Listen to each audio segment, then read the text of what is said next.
আমি সরকার গঠন করার কারণে রেডি হয়ে আছি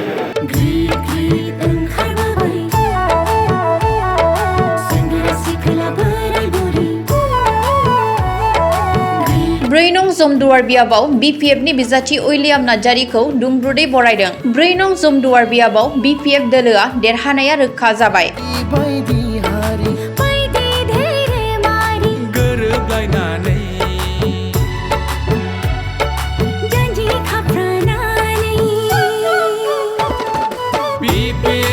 BTC-नि काउन्सिल बिसायख'थियाव ब्रैनं जमदुवार बियाबनि BPF-नि बिजाथि उइलियाम नार्जारिखौ दिनै दोलोनि मावथि आरो मददगिरिफोरा दुंब्रुदै बरायदों। मख'नो गोनांदि गोजौ थाखोनि दैदेनगिरिफोरा फैबाय थानाय BTC काउन्सिल बिसायख'थिनि थाखाय मैया मोन 22 बियाबफोराव बिजाथिफोरनि मुं फारिलाइ फोसावबाय।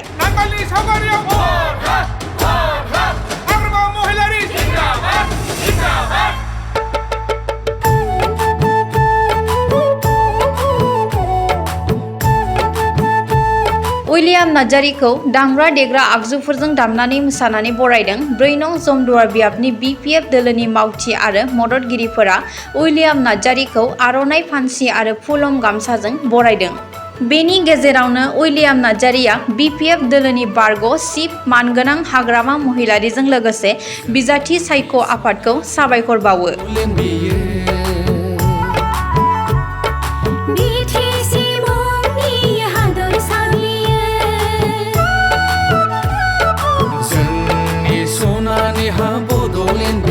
बिथाङा बुंबावो दि BTC बिसायख'थियाव ब्रैनं जमदुवार बियाबाव BPF दोलोआनो सेथि मासियाव थागोन। BJP दोलोआ नैथि आरो UPPL दोलोआ थामथि मासियाव थागोन। बे खेबाव BTC-आव BPF दोलोआ सरकार दागोना रोखा।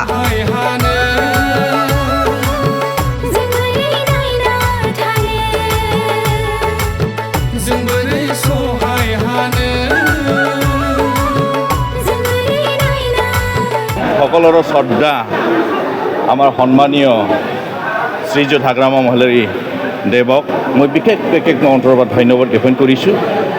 গতিকে যোৱাকালি মই এনেকৈ নিজকে তাৰমানে আচৰিত লাগিছে। এজন ইউডৰ চেণ্ট্ৰেল ইউডৰ নেতা তেখেতে মোক ফোন কৰিলে, দাদা ক'ত আছে বুলি।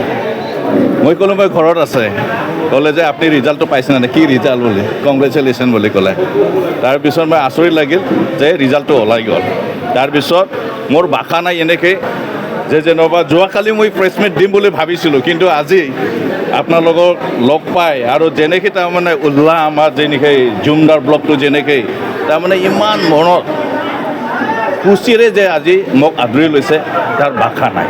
তো সেইকাৰণে স্পেচিয়েলি আমি হাগ্ৰামা মহিলাৰ ছাৰক ধন্যবাদ দিছোঁ। তাৰপিছত যিটো আমাৰ চিলেকশ্যন, আমাৰ কেণ্ডিডেটবিলাকৰ চিলেকশ্যন এটা কমিটি আছিলে, এই কমিটিৰ যিমানখিনি মেম্বাৰ আছে, যেনেকৈ আমাৰ গোসাইগাঁও ডিষ্ট্ৰিক্টৰ আমাৰ সভাপতি সবৰাম বসুমতাৰী ছাৰ, লগতে থজেন ছাৰ ex-MLA, লগতে প্ৰবীণ বড়ো, তেখেতসকলে আমি ধন্যবাদ দিছোঁ। তাৰপিছত চেণ্ট্ৰেলৰ আমাৰ জেনেৰেল ছেক্ৰেটাৰী মহেশ্বৰ ছাৰ, তেখেতসকলক ধন্যবাদ দিছোঁ।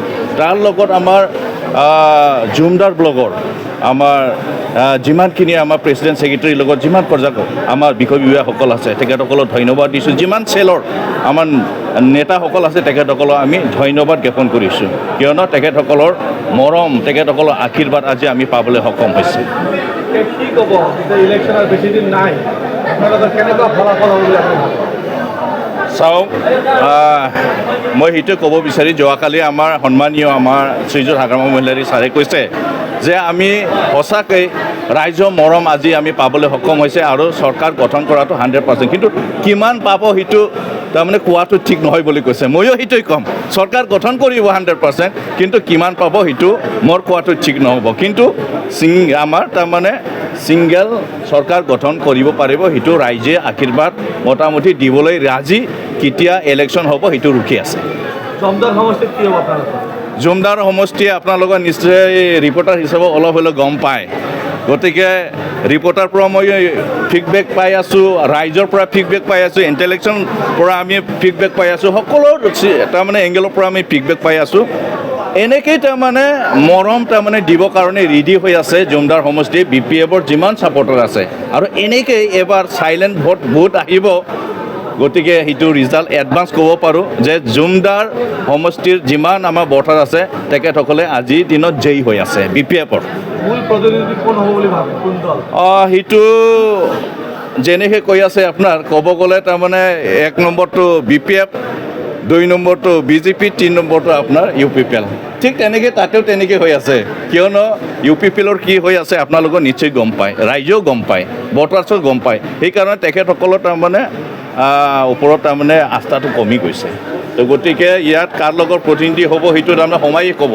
কিন্তু মই ভাবিছোঁ মোৰ ইয়াত তাৰমানে তেনেকৈ তাৰমানে প্ৰতিনিধি তেনেকৈ নহ'ব, আৰামছে ওলাই যাব, যিহেতু চবে BPF-ৰ কাৰণে ভোট দিবলৈ ৰেডি হৈ আছে আমাৰ সন্মানীয় আমাৰ ভোটাৰসকল। আচ্ছা, এটা কথা UPPL দাবী কৰিছে, UPPL এজনো MCLA জিকে, তথাপি বোলে চৰকাৰ ব্ৰিটিছে তেওঁলোকে কৰিব, কি ক'ব? আপোনালোকে চাওক, চৰকাৰ গঠন কৰিব হ'লে 21টা লাগে, আপোনালোকে নিজে চবেই গম পায়, হয় না নহয়? এটা জিতাৰ পিছত কেনেকৈ চৰকাৰ হ'ব, সেইটোতো তাৰমানে বাস্তৱত কেনেকৈ হ'ব, সেইটো মিনিংলেছ কথা। গতিকে তেখেতসকলে গম পাইছে যে এটা দুটাই জিতিব, এইটো কৈছে যে লাখৰ, আমাৰ হাগ্ৰামা মহিলাৰ ছাৰে কৈছে লাখতহে জিতিব পাৰে, সেইকাৰণে তেখেতসকলে গম পায়। কিন্তু পাব্লিকত তাৰমানে ছাপোৰ্টাৰবিলাকক অলপ উৎসাহ দিব লাগে, সেইকাৰণে এটা হ'লে চৰকাৰ হ'ব বুলি কৈছে। সেইটো কেনেকৈ হ'ব, সম্ভৱেই নহয়। ঠিক আছে, আমি সেইটো মানি লৈছোঁ তেখেতসকলে চৰকাৰ হ'ব। কালি আমি পাব্লিকক অনুৰোধ কৰিছোঁ, সকলো যিমান BTC অঞ্চলৰ আমাৰ ৰাইজ আছে 40টা সমষ্টিৰ ভিতৰত এটা তেখেতসকলক জিতাই দিয়ক, বাকীটো BPF-ক জিতাই দিয়ক। মই সেইটোৱে কামনা কৰিছোঁ। চৰকাৰটো কাৰ হ'ব তাৰপিছত চাওক, হয় না নহয়? তেখেতসকলে এটা জিতাই দিয়ক, আমাক যিমান পাৰি জিতাই দিয়ক, আমাক 25টা লাগে, 30টা লাগে, যিখিনি ৰাইজে আমাক জিতাই দিয়ে ইমানখিনি আমাক লাগে, যিটো আমি চৰকাৰ গঠন কৰাৰ কাৰণে ৰেডি হৈ আছে।